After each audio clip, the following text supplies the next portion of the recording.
vous saluons dans le nom de Yeshua Amashia, aimables téléspectateurs, chers serviteurs de Dieu, chères confessions religieuses.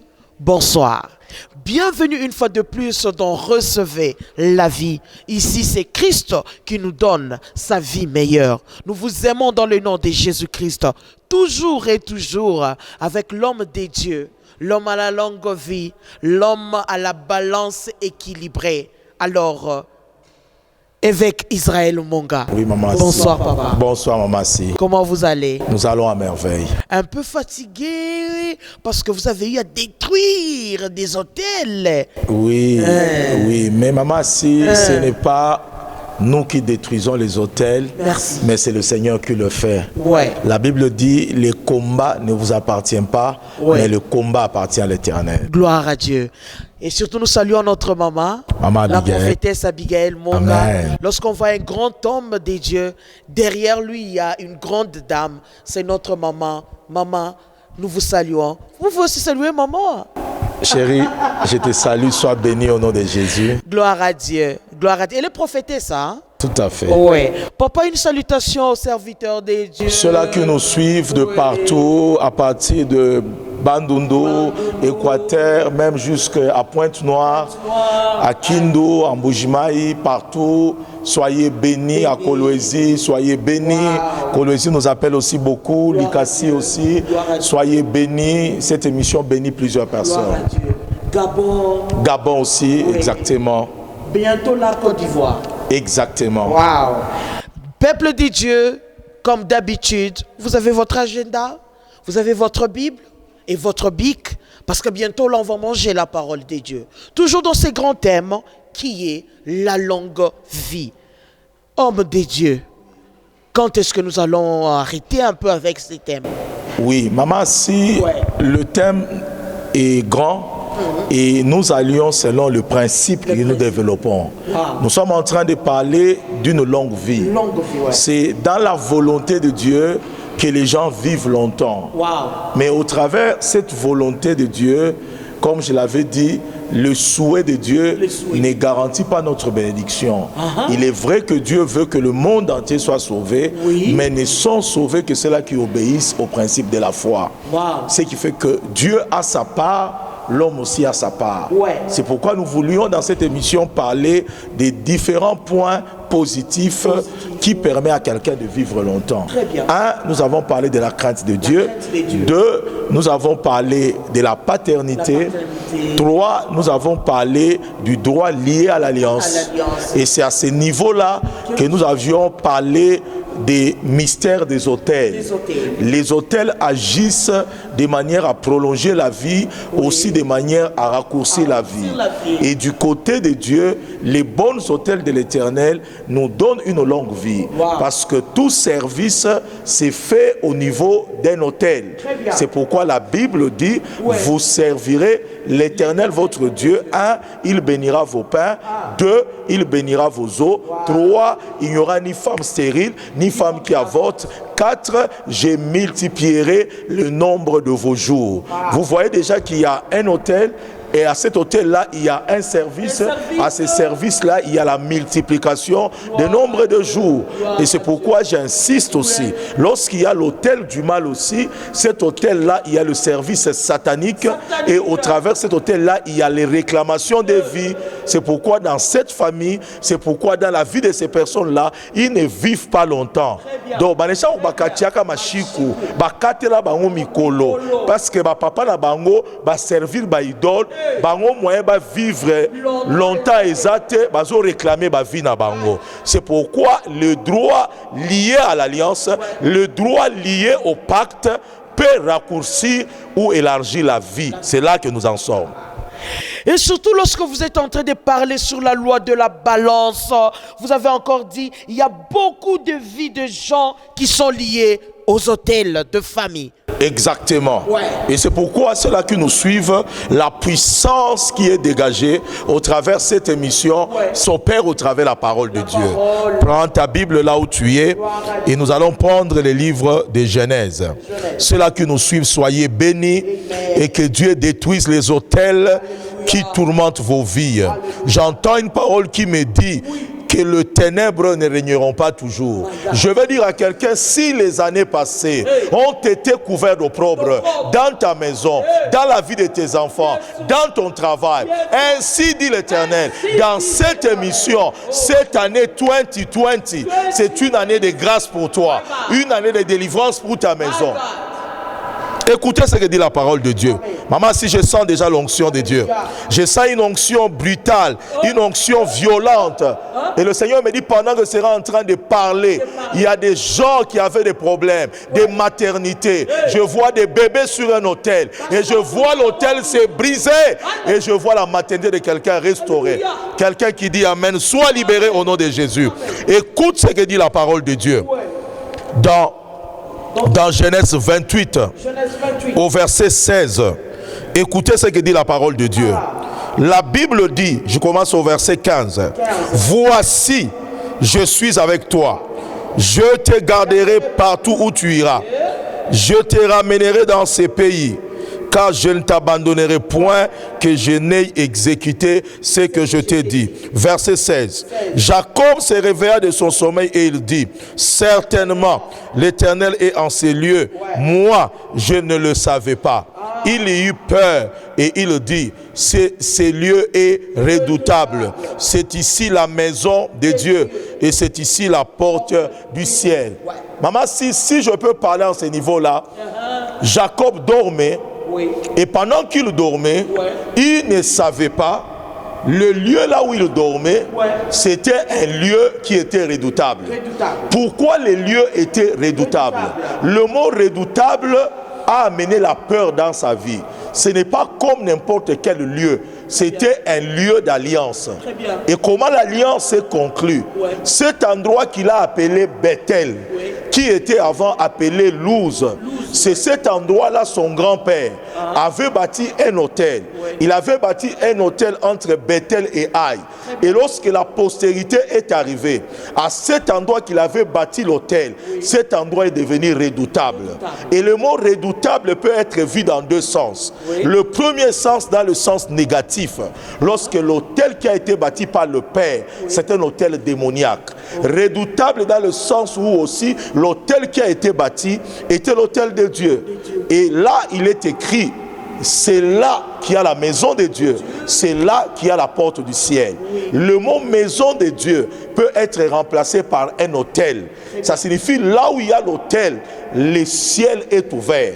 Et là où le ciel est ouvert, on a dit une porte. Or, une porte, c'est un endroit là où les transactions peuvent se faire. Ce qui fait que nous avons donné notre fondement. C'est que l'hôtel est la clé qui ouvre le ciel sous la vie de quelqu'un. Ça signifie lorsque le ciel est ouvert, les transactions peuvent se faire négativement tout comme positivement. Et c'est là le base de ces mystères qui est le mystère des hôtels. Ouais. Waouh. C'est pour cela que vous avez dit l'autre fois qu'il y a aussi des principes. Exactement. Pour passer à l'hôtel. Exactement. Ici, maman assis, j'ai amorcé les raisonnements bibliques, comment une personne peut faire face et renverser les autels de sa famille. À l'exemple de Gédéon, c'était un homme de destinée. C'est un homme qui a été appelé à la grandeur. De la même manière, je suis en train de prêcher. Il y a des gens qui nous suivent. Ils sont appelés à la grandeur. Mais le diable les a réduits. Ils sont devenus des hommes inutiles. Des hommes que la société ne respecte pas aujourd'hui. Je suis venu dire aux gens à qui le monde a rendu une vie de honte. À qui la famille a rendu une vie de honte. À l'exemple de Bartimée. Le mot Bartimée vient de deux mots. Le premier mot c'est Bar. Et le deuxième mot c'est Timée. Bartimée. Bar signifie fils. C'est dans quelle langue? Je crois que c'est en hébreu. Bar signifie fils. Et Timée signifie honneur. Timée signifie valeur. Ça signifie Bartimée. Normalement, c'est un fils d'un homme qui avait la valeur. Mais le monde l'a réduit à un mendiant. Et je veux dire à quelqu'un, maman, si nous sommes fils de Dieu, nous sommes fils de Dieu. Ça signifie que notre Père, c'est un homme d'honneur. Notre Dieu, c'est un homme d'honneur. Tout enfant de Dieu doit vivre l'honneur dans sa vie. Et c'est pourquoi je suis venu dire à quelqu'un, c'est dans la pensée de Dieu que Dieu retourne ta dignité. C'est dans la pensée de Dieu que Dieu retourne ton honneur. Alléluia. C'est pourquoi là où il y a l'autel, les vies des gens sont trafiquées. Et Gédéon a compris cela. Il ne pouvait pas aller se battre, entrer dans sa destinée aussi longtemps que l'autel de la maison de son père était en train de réclamer sa vie, réclamer ses bénédictions. Donc dans la vie normale, cet homme était appelé à une bonne vie. Exactement. Mais il y avait des autels de réclamation qui lui ont imposé une autre vie en dehors de la vie normale. Exactement. Sa vie a été trafiquée. Donc c'est un mystère de l'autel. Exactement. Et c'est là que qu'est-ce qu'il a fait? Il ne pouvait pas aller vers sa destinée s'il n'était pas rentré dans ses racines, renverser les autels. Ce qui fait que renverser les autels devient une garantie pour la percer dans ta destinée. Je répète encore, cet homme a été appelé par Dieu. Plusieurs sont appelés par Dieu. Mais ils n'arrivent pas à entrer dans leur destinée parce qu'ils sont réclamés par les autels de leur famille. Maintenant, comment faire, évêque? C'est là que j'ai donné la définition simple. On ne peut pas renverser les autels si on ne comprend pas les mécanismes qui les ont bâtis. C'est là que j'ai parlé de l'autel et de l'alliance.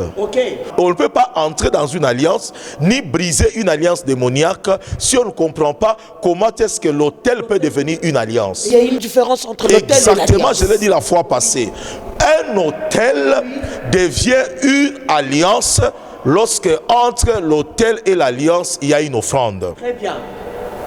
Ce qui fait que l'offrande qui est mise sur l'autel a beaucoup de sens. Et là, je voulais dire à ceux-là qui nous suivent, je ne l'ai pas dit dans l'autre émission, l'autel est là et l'alliance est là. Pour que l'autel devienne l'alliance, il faut qu'il y ait une offrande. Et cette offrande qui est au milieu joue deux rôles. Le premier, lorsqu'il est posé sur un autel, sa qualité renforce la puissance de cet autel. Ça signifie que l'autel devient puissant pour détruire, pour réclamer des vies, pour bénir des vies selon la qualité de l'offrande qui a été posée. Donc l'autel a le sens aussi de qualité. Exactement. Il y a des autels que vous pouvez détruire facilement.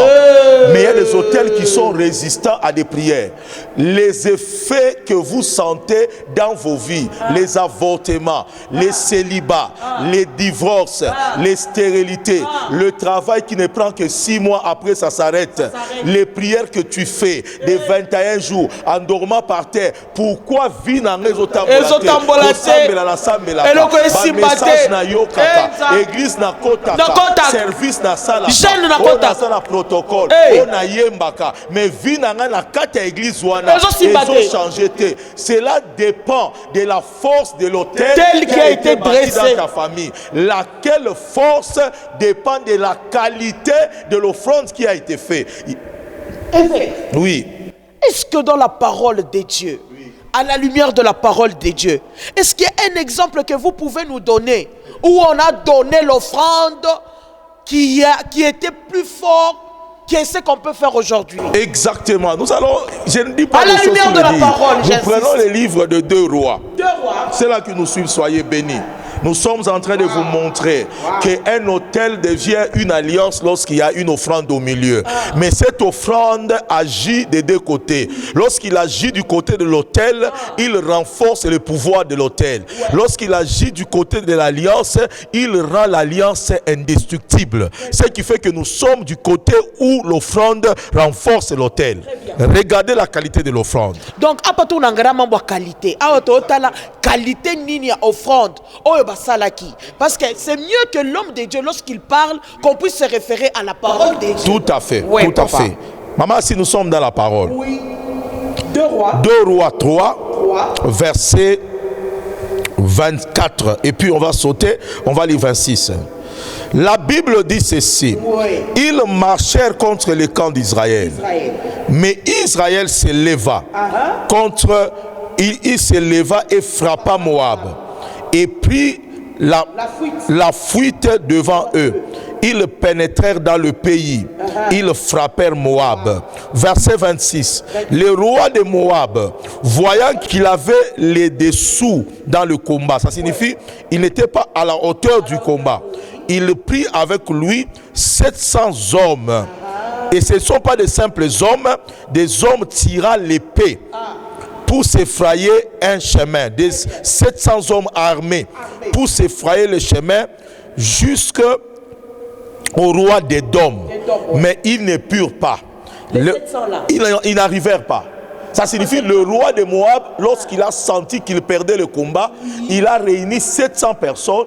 Et chaque personne là de ces 700 avait une épée. Alors il voulait connaître une percée du côté du roi d'Édom pour se dégager de la barrière que Israël avait mis au devant de lui. Mais la Bible dit avec les 700 hommes armés, il n'a pas pu avoir une percée. Alors qu'est-ce qu'il a fait? Il a dit je vais utiliser une méthode qui me permettra de percer là où j'étais faible, là où je n'arrivais pas à percer. La Bible déclare, il prit alors son fils aîné. Il n'a pas pris le deuxième, il n'a pas pris le troisième, il n'a pas pris le quatrième. Il a choisi son fils aîné et qui devait régner à sa place. Il a choisi son remplaçant. La Bible déclare, il offrit un holocauste, pas sur n'importe quel autel, sur la muraille.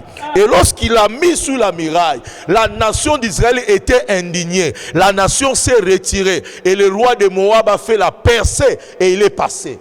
Mais je me pose la question, est-ce que c'est la Bible ou bien c'est quoi? Mais c'est la Bible, maman, aussi. Ici, vous voyez combien... Il a pris son fils aîné. Exactement.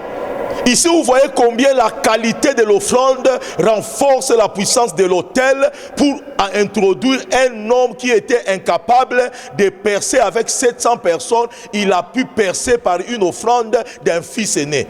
Zaki Abosé Ndayaka.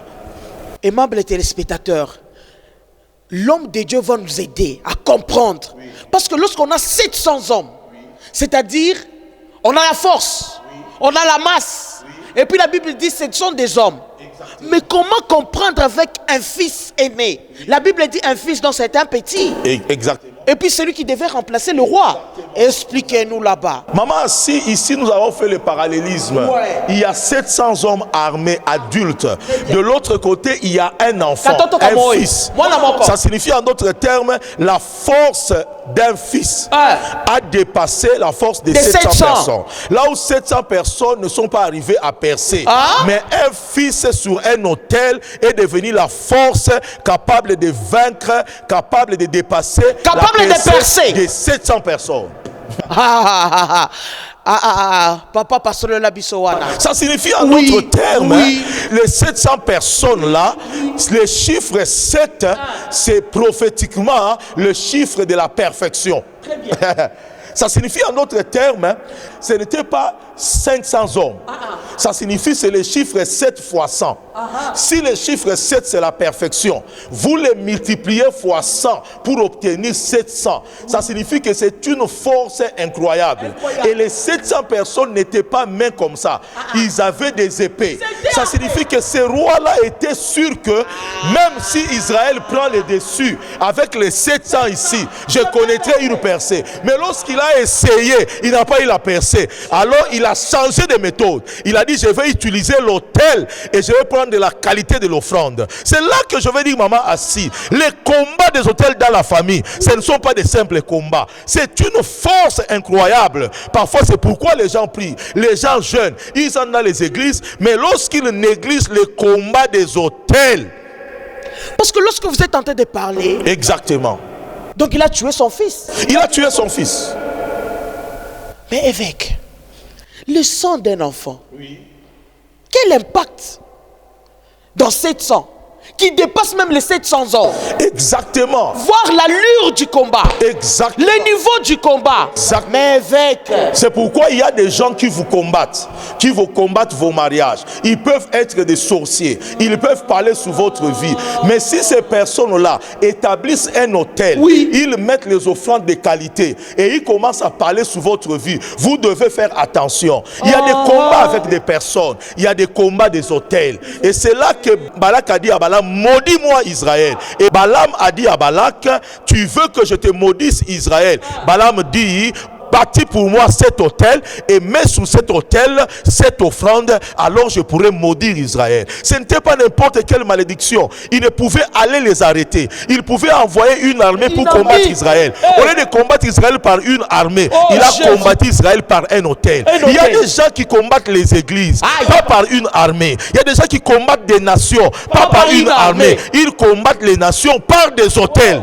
Et c'est pourquoi ce message est valable pour les familles, c'est aussi valable pour notre pays, le Congo. Le Congo est un pays où nous avons un combat des autels. Non, là c'est au niveau de la nation. Vous montez au niveau de la nation. Ici du côté du Kivu. Pourquoi la guerre ne s'arrête pas? Parce que la nation, la région du Kivu, c'est un autel au Congo, là où Satan réclame le sang. Et c'est pourquoi cette région-là, la guerre ne se termine pas, parce que ce ne sont pas des villes, ce sont des hôtels, des villes-hôtels, là où Satan fait ses sacrifices. Donc il y a des villes-hôtels. Aussi longtemps que la guerre ne s'arrêtera pas à l'Est, le Congo connaîtra toujours un problème économique et politique.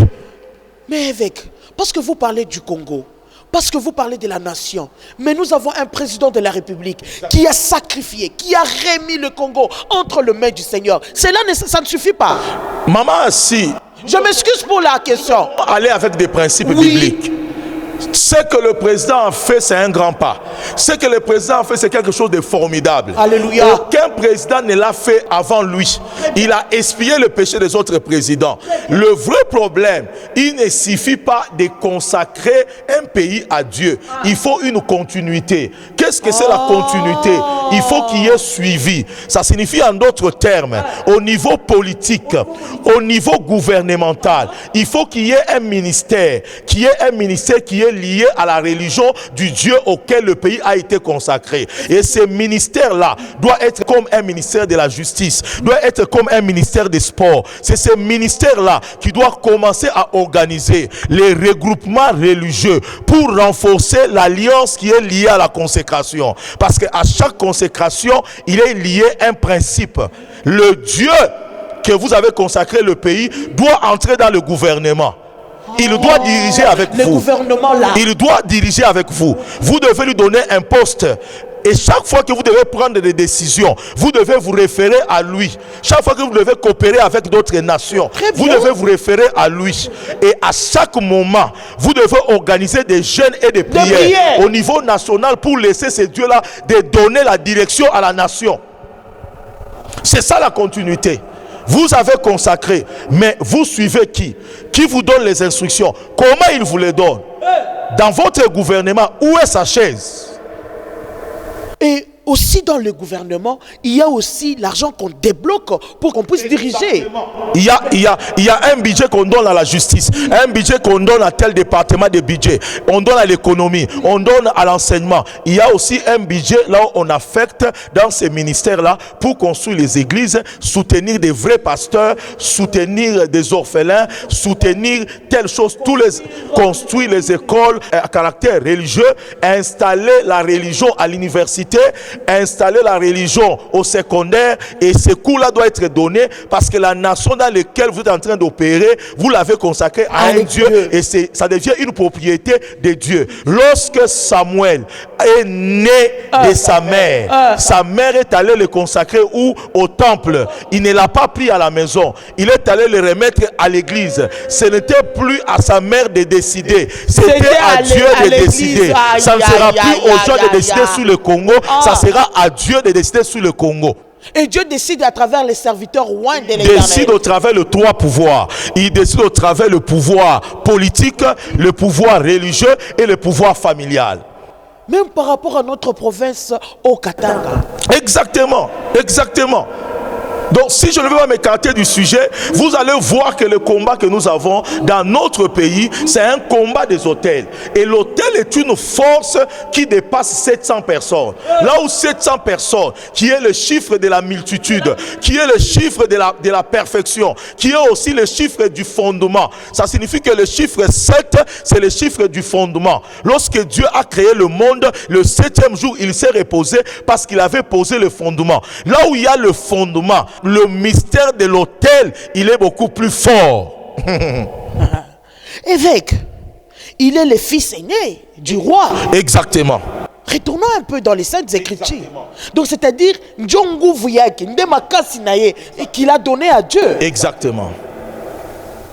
Ça signifie en d'autres termes, la qualité de l'offrande, ce n'est pas le deuxième, ce n'est pas le troisième, mais c'est le premier-né. Il y a un mystère qui est lié au premier-né. Le premier-né n'est pas n'importe qui. Dieu lui-même parlant à Moïse, il dit tout premier-né m'appartiendra.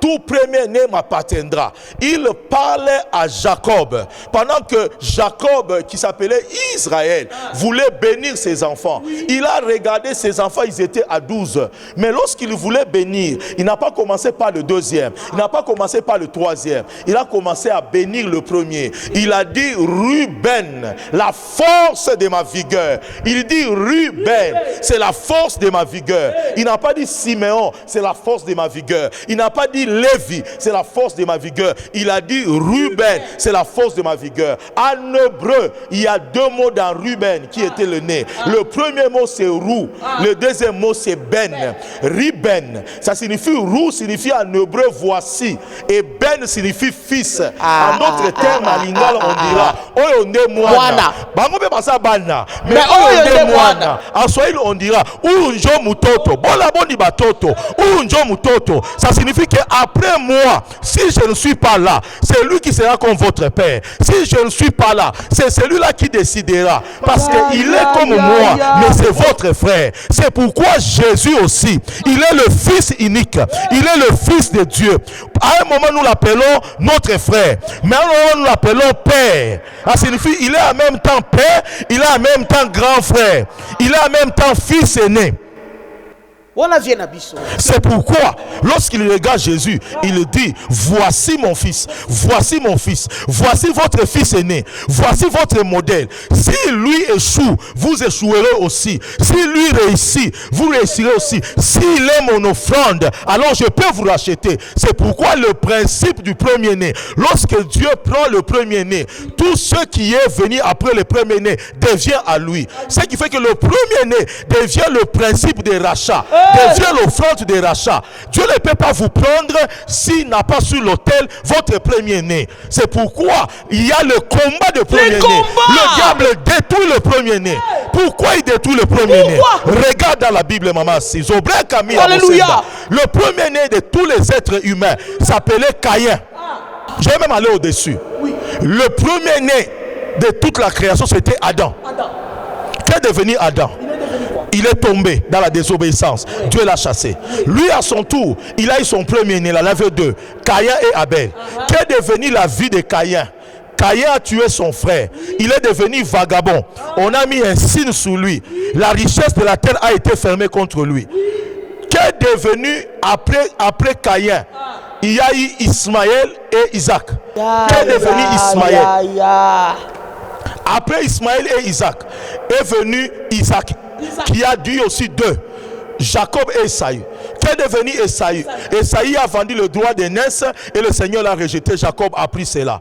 Si vous prenez Jacob, Jacob à son tour, il a eu 12. Son premier-né c'est Ruben. Qu'est devenu Ruben? Il a pris la femme de son père. Il a commis l'inceste et il a été maudit par son père. Il dit tu ne seras pas béni. Même si tu es la force de ma vigueur, tu ne seras pas béni parce que tu as pris ma femme. Tu es monté sur mon lit. Il a été maudit. Si vous prenez maintenant Jésus lui-même, il avait 12 disciples. Le premier disciple c'était Pierre. Il dit Simon Pierre, Satan te réclame pour te cribler comme le froment. Moi j'ai prié pour toi afin que l'autre sera converti. Tu as fermé les autres. Il a été réclamé. Il a renié Jésus 3 fois et puis Jésus l'a récupéré. Jésus! Il n'a pas récupéré Pierre pour rien. Il était le premier-né de tous les apôtres.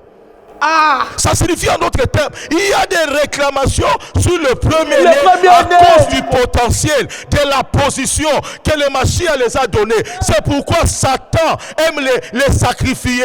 C'est pourquoi les agents du diable sacrifient les premiers-nés. Dieu m'a dit à toutes les personnes qui ont donné leur vie à la sorcellerie, à la magie, à l'occultisme, qui ont sacrifié leur premiers-nés, de se repentir.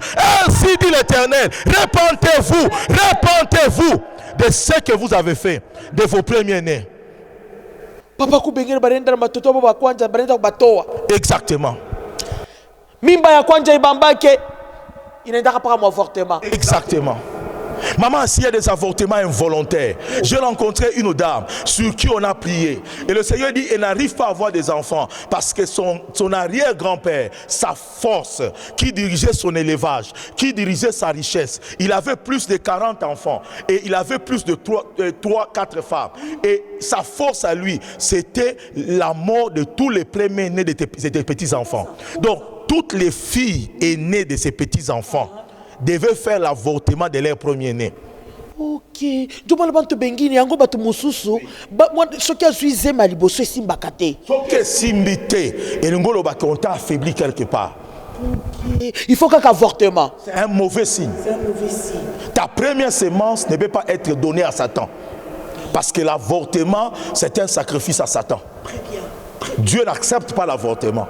Et même il y a des jeunes filles aujourd'hui, pendant qu'elle était encore célibataire, elle a fait des avortements, mais lorsqu'elle s'est mariée, elle ne sait pas que l'avortement qu'elle avait fait volontaire là, elle avait fait l'offrande des premiers-nés. C'est pourquoi tout avortement, ce n'est pas la blague. Il y a aussi d'autres premiers-nés, bazoba. Exactement. Premier-né, il y a un bisol bosso yewana. Mais aux hommes qui moto ezate. Maman, si les premiers-nés sont attaqués tels que je t'ai montré de Genèse jusqu'à la nouvelle alliance, les premiers-nés sont attaqués, les premiers-nés sont réclamés. C'est pourquoi tu vois ce roi Moab ici. C'est un roi incestueux, c'est un roi païen. Ce roi-là païen, lorsqu'il a vu qu'il a été bloqué dans la vie, il a préféré sacrifier son premier-né.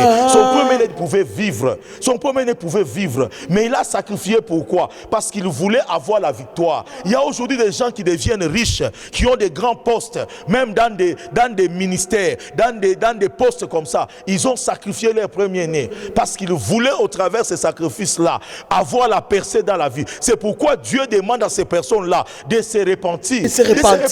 Ils ont fait mal. Ils ont privé à ces fils aînés-là leur capacité. Ah ben c'est marqué le secret. C'est pourquoi Dieu a dit, tout celui qui écoute ces messages, très bien, donne sa vie à Dieu et se répand de ses sacrifices. Amen. Malgré qu'il est ancien dans l'église, il doit se repentir. Il doit se repentir s'il a fait. S'il a fait, maman, si. C'est pour cela, parce que vous parlez de la qualité des offrandes. Exactement. Donc, quelle est la différence entre la qualité des offrandes d'Abel et Caïn? Parce que c'est un exemple que vous avez donné. Caïn a donné les légumes. Oui. Et Abel a donné... Non, maman, si. Lorsqu'ils ont bâti les autels, oui, les autels devaient les permettre de communier avec Dieu. Et Dieu devait leur permettre de dominer sous la terre. Mais pourquoi Caïn a amené les légumes et que son frère a amené le fruit du sang du premier-né de son troupeau? Et il y a eu quoi premier-né du troupeau? Il a pris le premier-né du troupeau et il a sacrifié.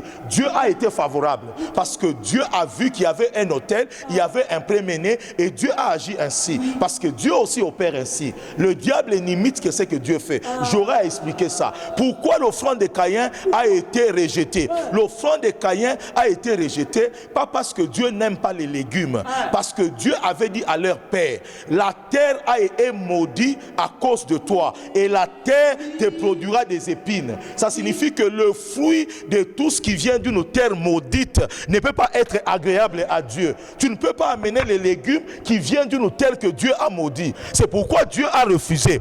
Dieu n'avait pas maudit le troupeau, Dieu n'avait pas maudit les animaux, mais Dieu avait maudit la terre. Ce qui fait que le fruit de la terre ne pouvait pas être accepté. C'était le fruit de la malédiction.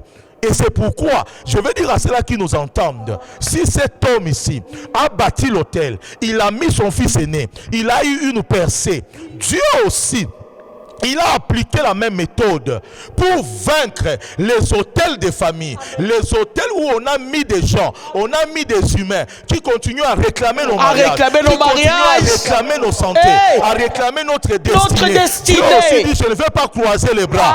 Moi aussi, je ne vous combattrai pas comme ça. Il faut qu'une personne contre une personne. Il faut qu'un hôtel contre un hôtel. C'est pourquoi il est écrit, il n'a voulu ni sacrifice, il n'a agréé ni holocauste. offrandes. Il m'a formé un corps. C'est lui qui disait, il m'a formé un corps. C'est qui? C'est le Mashiach. Quelle est la position du Mashiach? Il était le premier-né. Si eux peuvent sacrifier le premier-né humain mortel, Dieu lui a pris le premier-né humain immortel. Il a pris Jésus, il a mis sur l'autel comme le Fils unique pour détruire tous les autels. C'est pourquoi pendant que je parle, au travers l'œuvre de la croix, l'autel de la croix, tous les autres autels soient brisés au nom de Jésus. Alors, papa, il y a peut-être la œuvre de la croix. Nous les confessons. Mais tout ça, moi, là-bas, est fêté. Alors, moi, je préfère,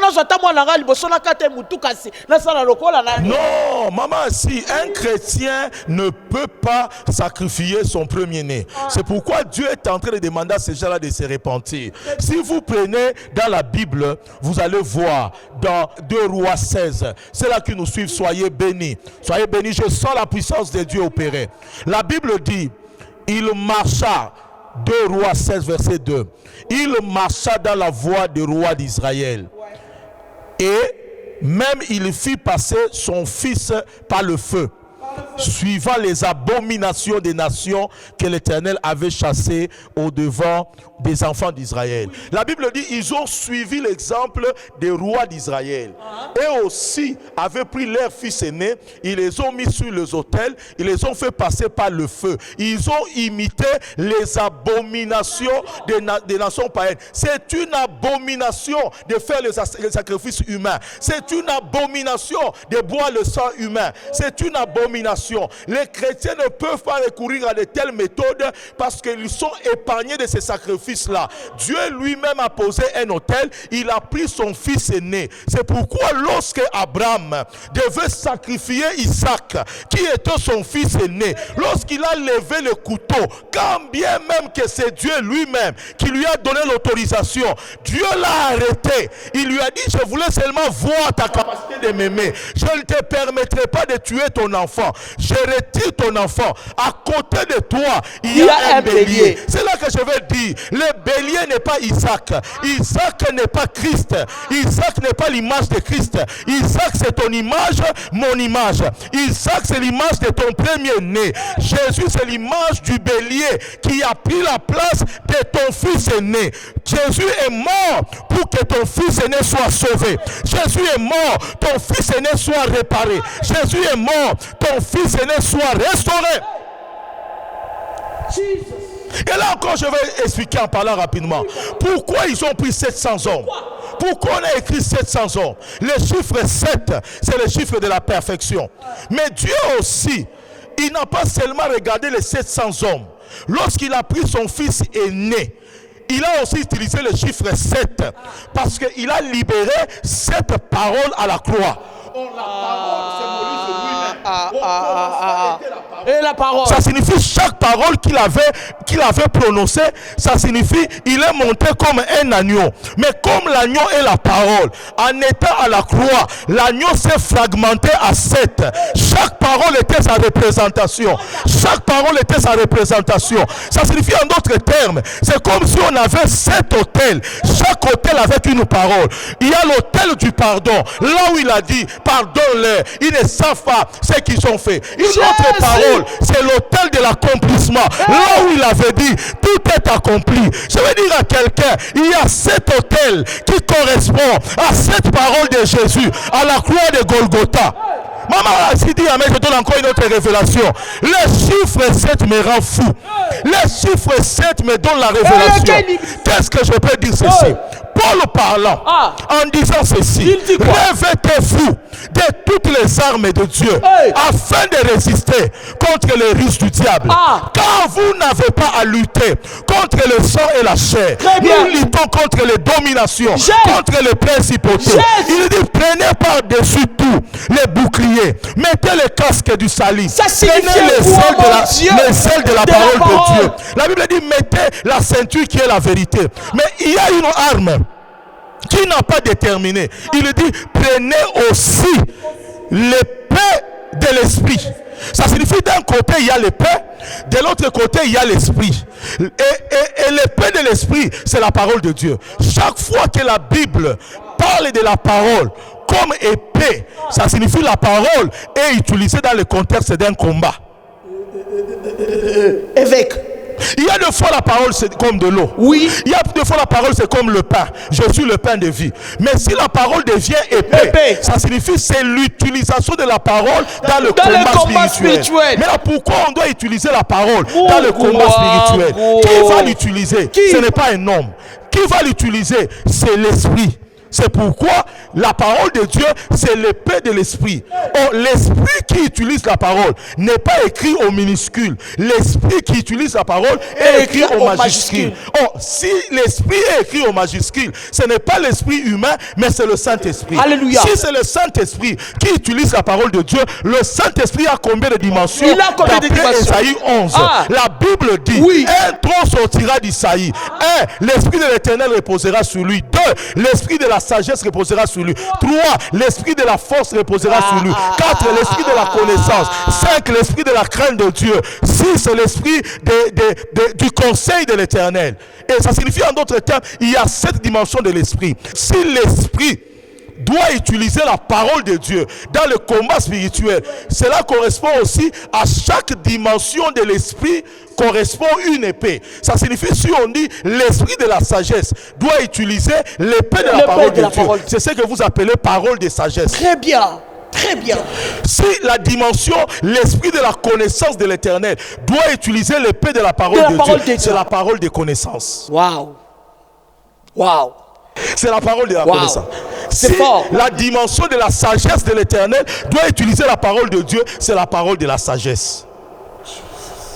Et là, tu vois directement que cette dimension de l'esprit est liée à l'épée. Ça signifie que chaque dimension de l'esprit correspond à une parole. Ça signifie en d'autres termes, s'il y a 7 autels et chaque autel, il y a une épée. Sur chaque autel, il y a une parole. Ça signifie à la croix de Golgotha, l'autel de la croix est capable de briser tous les autres autels qui ont été bâtis dans ta maison, qui ont été bâtis dans ta vie.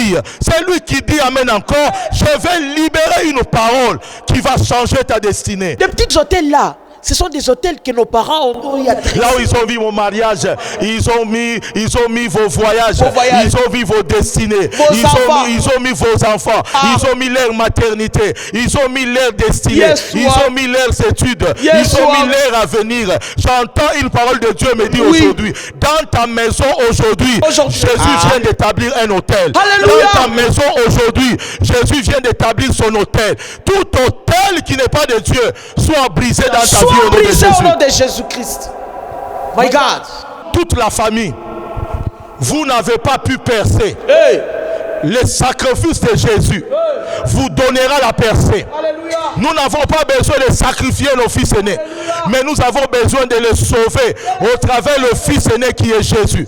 Et je vais dire à quelqu'un, aujourd'hui, pendant que je parle, ton fils aîné est libéré au nom de Jésus. Pendant que je prie, ta maison est libérée au nom de Jésus.